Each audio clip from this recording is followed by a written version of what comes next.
Hey everyone, David C. Anderson here coming at you from the Knife Center, and it is that time of the week where we take a look at the coolest new knives that have just hit our shelves. Let's check them out.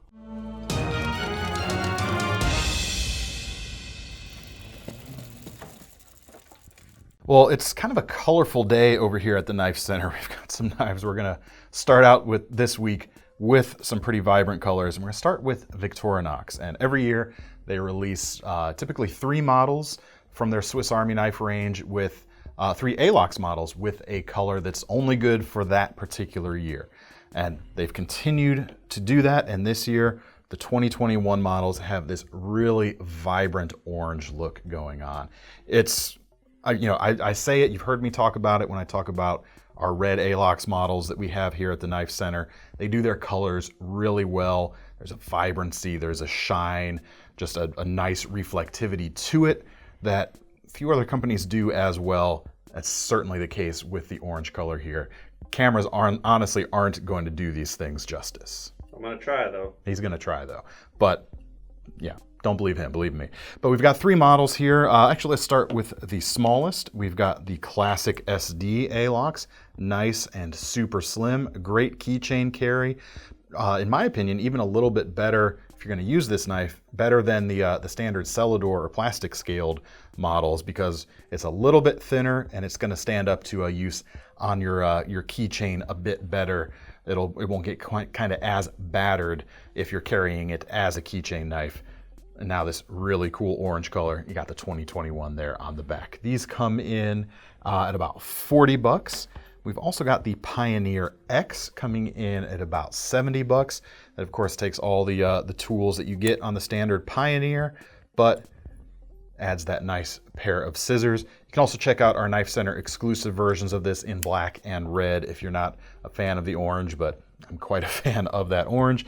And of course you saw the Hunter Pro Alox there in that really, really nice orange. Deep carry pocket clip on that, and it even comes with an orange lanyard fob as well, so you don't have to go out and hunt for the right color orange. They've already got it there right for you, and just on a solid platform of a knife to begin with. Now they usually, they kind of branched out a little bit with the models they were choosing this year. They're traditionally, I think it's always been the same 3 models, or at least has been for the last few years. Unless I'm getting that wrong, I may be. So they're branching out a little bit here, and a really cool color. But let's keep the cool colors going. This is not strictly new, but this is the first time the new Pacific Salt 2 plain edge models have stayed on the shelves long enough for me to grab one for a video, because you guys keep buying them. The new Pacific Salt 2 from Spyderco comes in about $126 right now, and definitely a lot of upgrades over the old Pacific Salt models. Obviously you can see we've got a really vibrant green color. We're keeping that green going, or keeping that vibrant color theme going. I really like this color too. I've been saying it for several months. It's just something different from every other all black knife on the market.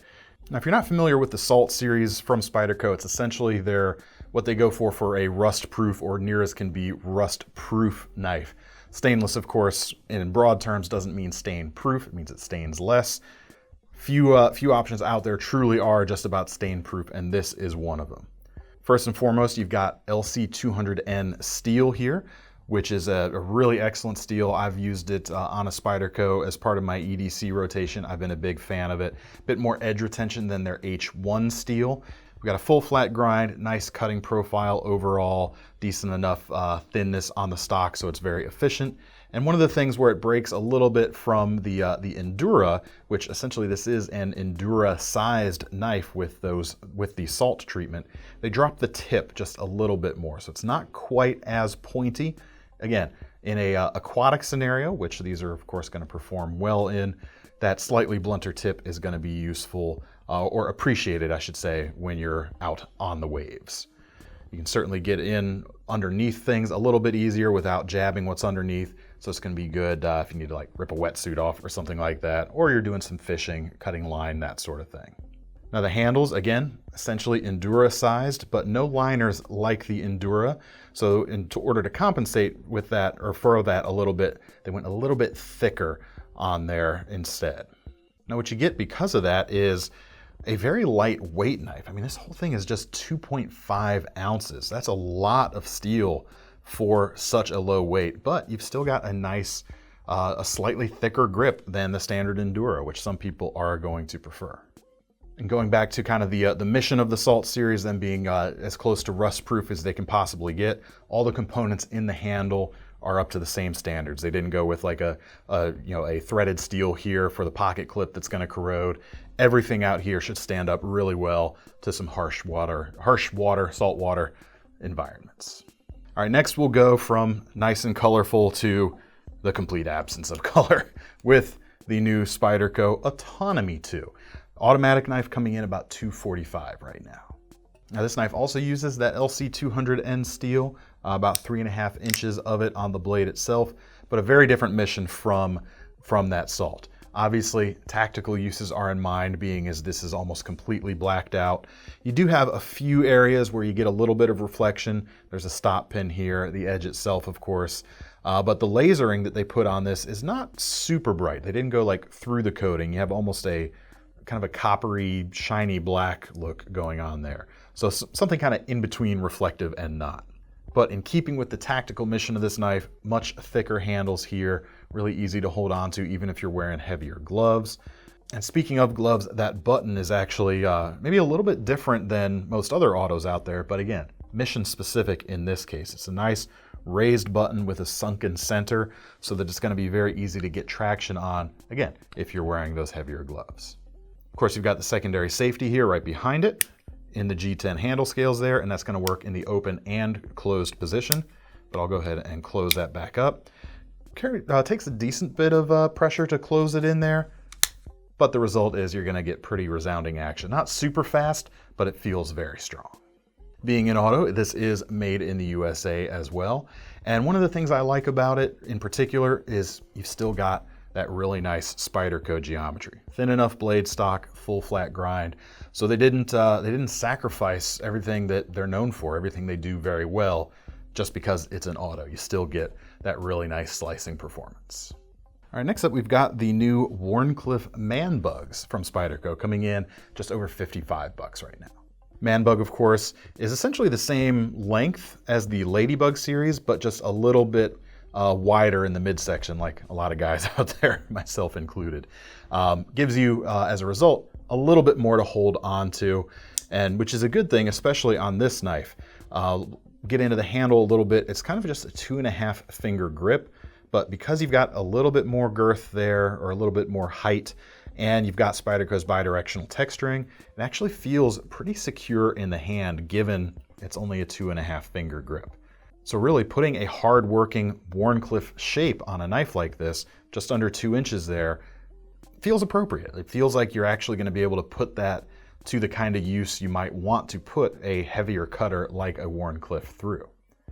Just under 2 inches, like I said, VG10 stainless steel, classic Spyderco material choice there. Again, full flat grind, easy one-hand opening with the ambidextrous hole there, just in a completely straight-edged profile. It's going to work real well as a keychain knife. We were talking a little bit about that earlier, or as just any kind of small EDC scenario. There's no pocket clip, but this could fit in that little the little watch pocket in a pair of blue jeans pretty easily, or any other small kit that you might need a nice edge. All right, next up, and about the same price actually, is the new Kershaw bracket coming in just under $55 right now. This is one of their new for 2021 models. Obviously very heavily influenced by the static flipper, which came before, which was essentially, it looked a little bit different, but the blade shape was almost the same, just in a shorter profile, whereas this blade comes in at about 3.4 inches. Blade shape itself is going to make a nice cutting profile. You've got that aggressive cleaver shape, good for those heavier cuts, and again, decently thin blade stock here. It's kind of a trend that I am liking overall. Is a lot of the mainstream knives aren't going with thick, chunky blades, going for something a little more useful for everyday slicing. It is an HCR series stainless, so good budget performance there. Nice stone-washed finish on there that's going to hide scratches as you use the knife, and generally just look a little bit better, a little bit longer than a satin, or of course a higher polished finish. Handles, G10, just a hint of texture, and a very distinctive pattern here in stainless steel around the pivot itself, which kind of brings the other side of the knife through in a way, at least visually, because we've got a stainless steel frame lock on that side. Pocket clip is almost completely deep carry. It is reversible, and this is a SpeedSafe assisted opening knife as opposed to a ball bearing flipper, so you're gonna get pretty consistent action overall. I can just get all 4 of my fingers on my slightly larger than average sized hands on the handle there, but I've also got a choil here that you can use to choke up on, and it's pretty generous too. In addition to my hand size, my fingers are a little bit bigger than a lot of folks, and I've got a decent amount of room in there, so even some pretty larger handed folks are gonna have no problems with this knife.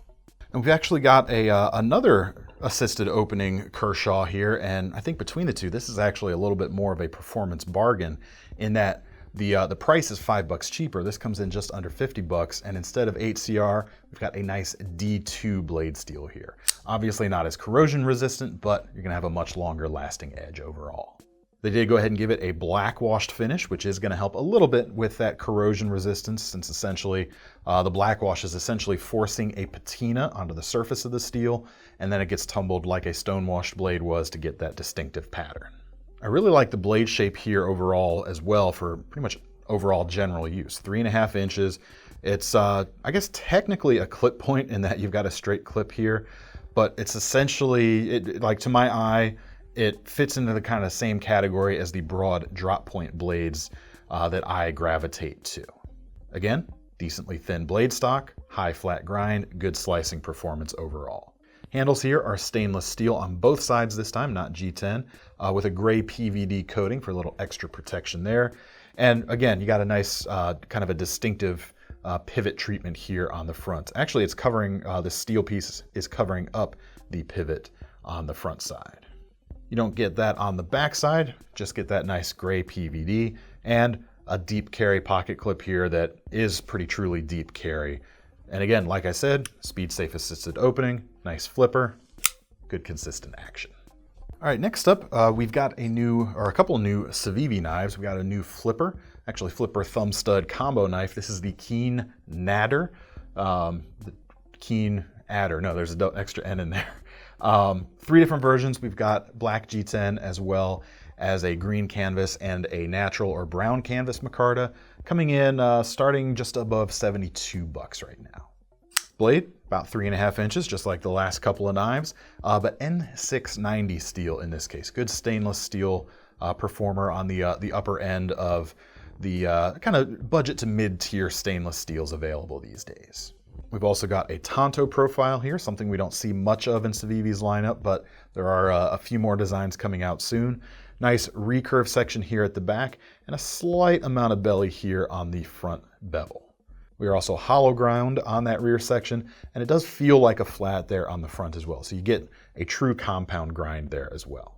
Moving back to the handle, instead of G10, we've got that micarta there, but other than that, it's got all the kind of standard CIVIVI accoutrements in that we've got a standard set of liners there, black in this case. We've got a deep carry pocket clip. This one is also reversible, and we've got ball bearings in the pivot for some really good flipping action.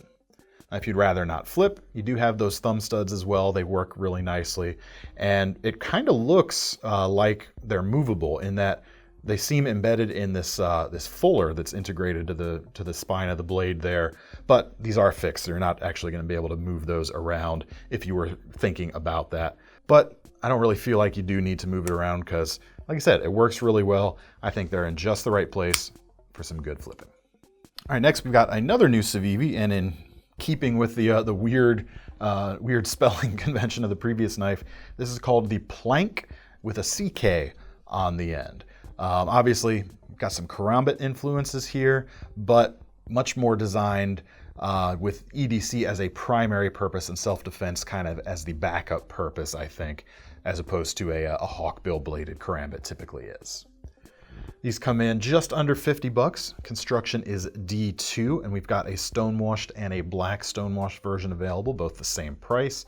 Now, as far as size goes, it's always kind of hard to tell with any degree of accuracy or utility how long the blade is. But in terms of the sharpened edge itself, we've got about 2 3/4 of an inch measured from a straight line tip back to the heel there. Geometry is nice and thin, high flat grind. You've heard me say it a few times already in this video. You know why I like that. Trade-off in this case is going to be, it might be a little bit thin in your actual grip. It's not as broad to hold onto as some thicker stocks could be, but you get the improved slicing from that. They have chamfered all the edges, so it's not like it's going to bite into you, but if you did want a little bit more girth, there's plenty here where you could do your own kind of paracord wrap if you wanted to add to it. As far as the sheath, it is Kydex and it fits in there quite nicely, and as you can see, once it's in there, where you would be able to thread that paracord, it's not going to interfere with that sheath at all. So paracord away. And then there on the back, you've got their new T-clip, which is a essentially Bob Terzola designed a spin-off of the popular platform of the Blade Tech Lock, and it's even maybe a little bit more versatile in that you've got slots here instead of just a single hole there. So a few more options there. Nice sliding belt piece here, and a lot of options for carry, whether it's inverted, cross draw, or standard kind of up and down carry.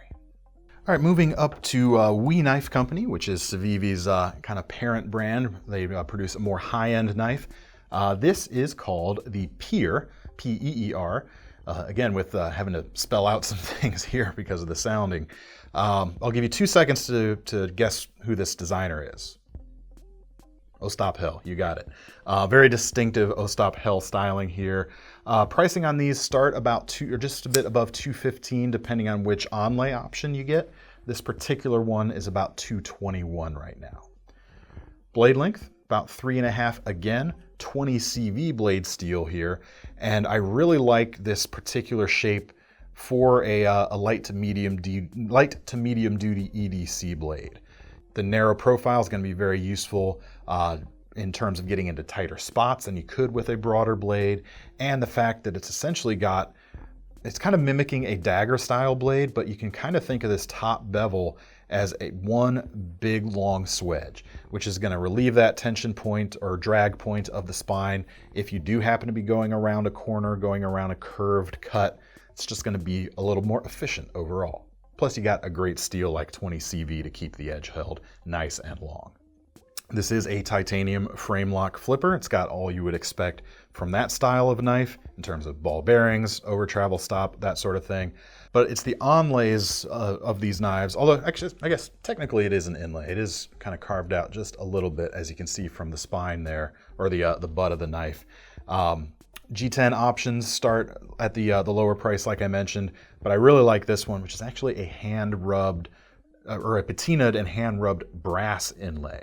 So you get kind of that cool character of brass in a very different way than you might expect it otherwise. See that on both sides as well. Really nice executive knife overall with this particular design. Closes up nice and sleek, just the flipper tab essentially sticking out. Not entirely true. You do have a little bit of a cutout here on the front scale, so you can see a little bit of that blade, but it's essentially flush with the same line as the rest of the handle. Now, because of that swedge, you're certainly not two-hand opening this unless you've got some kind of freak fingers. I'm not able to get into that at all, but flips really nicely. Pocket clip here, milled titanium. You can see it here mounted on the right side. All right, next up we've got another WE. This is the Skreech, which is a butch ball design, coming in at $225 right now, or a little bit higher if you get the flamed titanium finish. But I think this is my particular favorite on this model. It is titanium, but it has their antiqued bronze finish going on. It's essentially kind of a two-stage finish. You've got the bronze coloration, then it's covered over in black, and then sanded or polished in a way where you get a little bit of the highlights on the edges. It looks really cool. Blade here is 3¼ inches of CPM 20 CV. Nice kind of custom fixed blade style of blade shape going on. Still very usable for day-to-day stuff though, of course. Now the blade stock's not quite as thin as some of the things we've looked at so far, and the grind's not quite as high either. So they went more for a little bit more brute strength on this particular knife, so that even though you've got a smaller knife, small to medium sized knife, you can still put it to some heavier uses without having to worry too much. Again, it's got everything a titanium frame lock flipper needs. Machined pocket clip, I guess that's not one of the things that it needs, but it has one. Right side only on this particular one. Ball bearings, over travel stop, nice flipper, really good action. All right, next up we've got a new Fallkniven to show you. This is the TK6 Tre Kronor, 3 crowns, as you can see from the lasering there on the front. This is one of the upgraded versions with the laminated 3G blade, and as such it comes in a bit higher. This is about 235 or just above that. Now, this knife has always made a really good hunting knife, especially with this kind of size. We're just over 3 inches on the blade itself. And then you've got that same signature kind of Fallkniven handle material, that textured thermo run, overmolded onto a pretty full tang. Obviously, it's technically not a full tang because you don't see the metal here on the spine or the front, but you do see it sticking out there at the back, which gives you a little spot. You can do a little bit of scraping or some light hammering as well. But back to the blade, really nice drop point shape. Convex grind, as you would expect from a Fallkniven, really good for use in the outdoors and any kind of heavier use, really. 3G is their upgrade to VG10, essentially more corrosion resistant and more edge holding than that VG10, but they keep the toughness up because they laminated the sides with a tougher stainless on the outer layers to kind of compensate for the higher hardness or the higher edge retention of the core. But you can see that lamination line too, where the side cladding takes over. And because of the swedge here, you can actually see it kick back there near the tip, which is kind of a neat little thing you don't see too much. I don't know, I like it. Fits in the hand pretty decently. Not really the best size for me. It's really kind of a 3.5 finger grip, but it's not perfectly sized for my 3.5 fingers. Folks with smaller hands out there, I think especially, are really gonna love this knife. Sheath is typical Fallkniven, hard plastic, or maybe it's a reinforced nylon or something. I should look this up, shouldn't I? Zytel sheath, there you go. Retention is decent straight away, but you do have a snap loop there on the front because it's not super tight like a form-fitting Kydex would be. But you unsnap that, you got a nice little push-off point here for your thumb to draw the knife. Works really nicely. This one's actually maybe a little bit heavy, but you could carry this as a neck knife, I think, if you don't mind a little bit of weight around your neck. Because you do have some lanyard holes here at the bottom end. A lot of their bigger sheaths have that as well, but I think are definitely too big for a neck knife. But you can see that nice drain hole there at the bottom as well. All right, last but not least, we've got a new rescue axe. This is the compact rescue axe from Halfbreed Blades, coming in about $305. Couple different versions. We've got the hammer version as well as a spike version if you prefer that. Now, the key word that comes to mind for me as soon as I pick this up is robust. It is not a lightweight axe despite the small overall size. It's only about 10 inches or just under. But this is a 25-ounce axe overall. So essentially that's 1.5 pounds. And most of it comes from the steel. I mean, you can see how thick that is right there. What is this, 5/16? Yeah, our spec sheet says 0.31, so that's right about on. They haven't failed me yet. They have before, but they didn't fail me this time. But yeah, quite robust. D2, of course, is not the toughest steel around, but when you have it this thick, I'm not really worried about its durability on that front. Handle scales there are G10, and actually I'll come back to that after I talk about the cutting edge itself.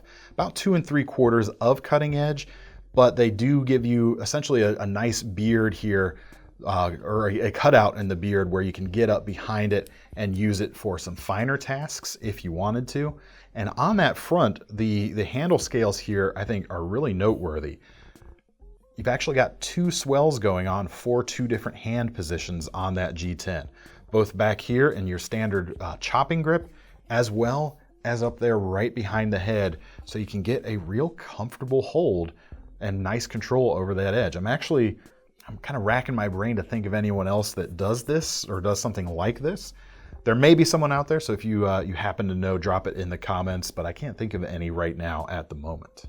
No, but if you're looking for something like this, if space is a concern in your loadout, but weight necessarily isn't a concern, definitely worth checking out because it feels super, super strong given its small dimensions.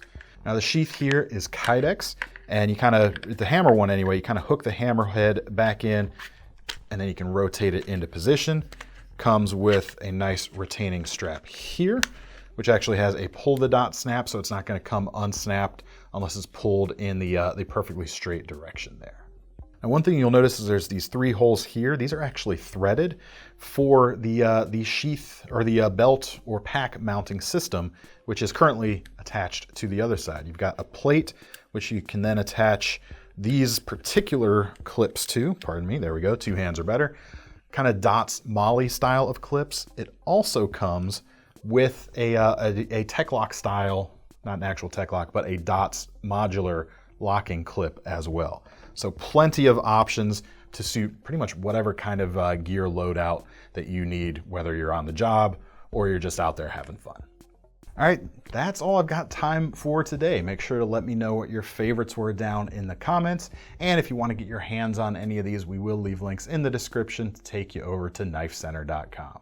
Make sure you sign up for our Knife Rewards program while you're there, because you might as well earn some free money to spend on your next knife if you're putting down some hard-earned money on one of these. I'm David C. Anderson from the Knife Center signing off. See you next time.